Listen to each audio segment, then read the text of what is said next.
All right, babies, it's that time again. Oh, yeah.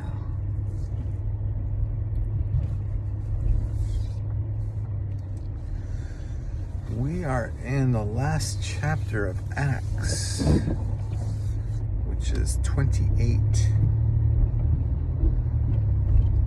And I was surprised to find out that there's no account there of Paul's death.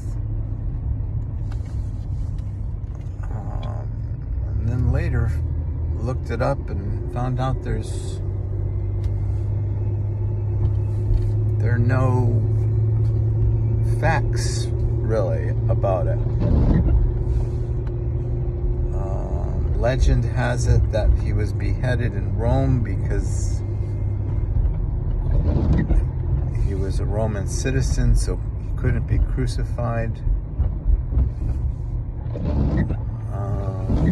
Not that he had done anything worthy of that. If anything, he should have been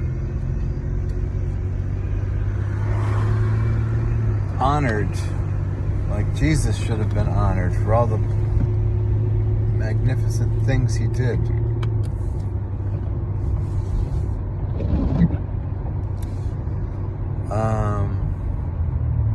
So what it does say is, it goes through some of the movement by ship and eventually arriving in Rome. On the way, he shakes off a snake into a fire instead of being injured at all by it. And then there's some sort of general summaries of him giving account of Jesus and his life as directly related to the law of Moses and the prophets. And then it ends with him sort of living happily ever after, so to speak, in a rented home and healing people and teaching, and no mention of persecution or anything. So really kind of odd, happily ever after ending to the book.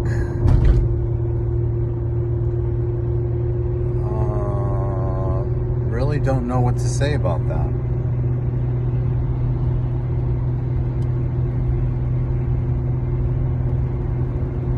But as far as the chapter itself,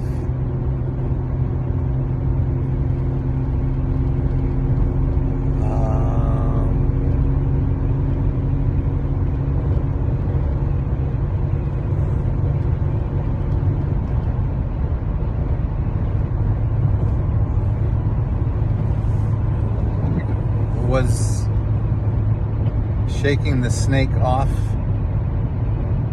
a factual event? I don't know.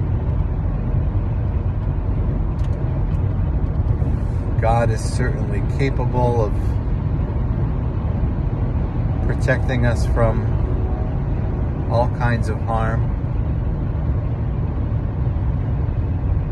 but he's also on record as allowing us to go through things such as martyrdom,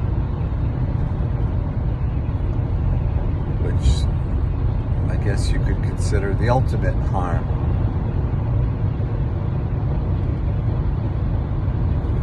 So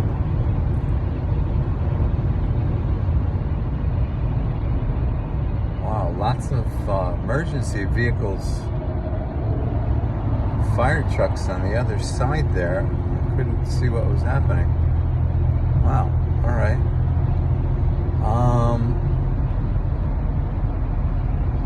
So yeah, it's a curious thing, right? Of course, we believe God to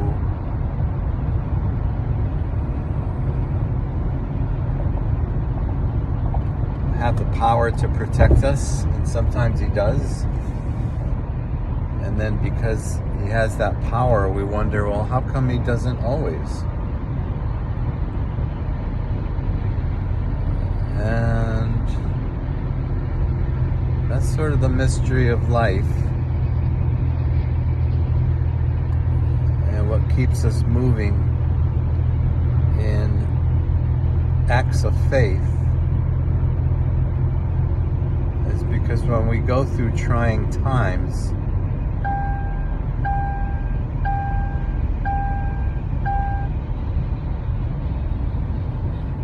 we tend to draw closer to Him, and that's what He wants.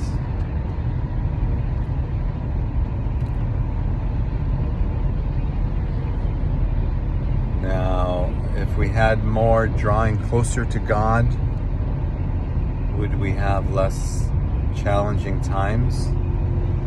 Because we're already close to Him, so there's no need for challenging times to give us motivation to draw closer? I don't know. I don't know. I don't know a lot today. What I do know is last night, God was very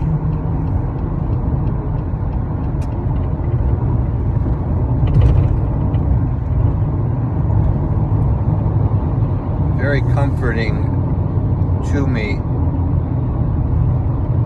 in my grief. I was very upset last night in my prayer, just thinking about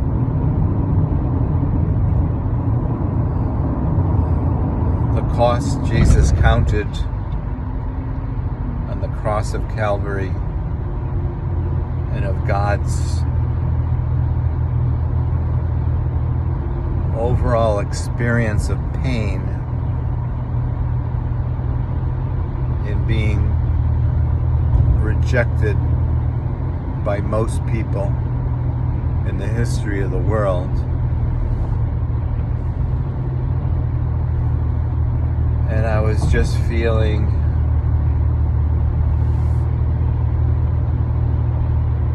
sad that anything I was doing was contributing to that pain and sorrow.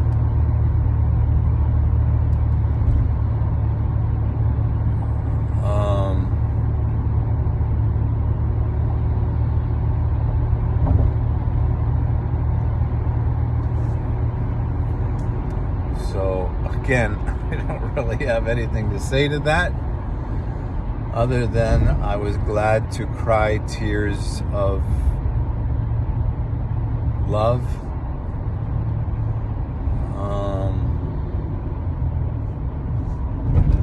And the mysteries of life are not keeping me from continuing to seek God, but rather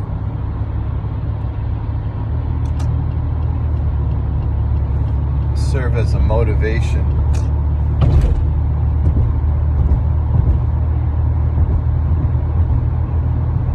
to continue to seek Him and to look for His character to be built in me,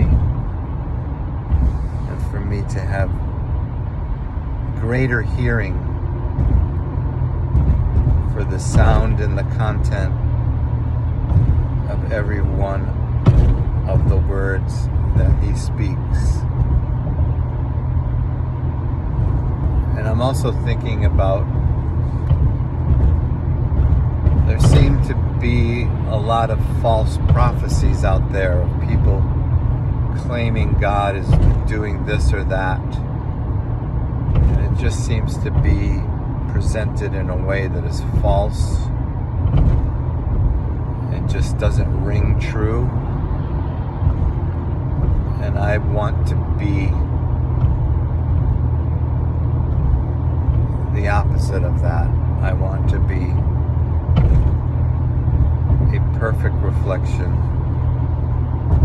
of God's presence in the world, so that Jesus gets the honor that he eternally deserves.